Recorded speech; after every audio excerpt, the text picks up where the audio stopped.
Our core values are simplicity, customer and growth. It is about providing that best customer service experience for all of our external customers and also bringing that internal as well. In general, within Group IT today, we have 1,000 to 2,000 applications. On our platform, we have 80,000 users. We're managing about 20,000 incidents a day. With BMC, it's very much of understanding our journey, ensuring we know what our technologies are, where those services are, and understanding all of that, using Control M for our automation.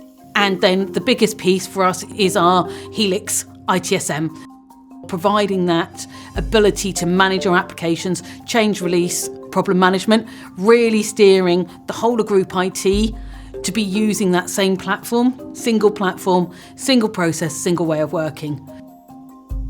Service Ops is key to us to empower our people to make those connections and to be able to restore service quicker, understand what is happening and drive those future decisions as well.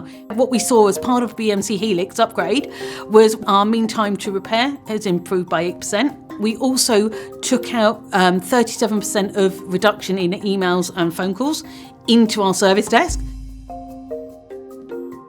Understanding what's happening and fixing it before it happens. BMC has that advantage at the moment, being able to connect the pieces together and absolutely showing us what is the art of possible and helping us deliver that.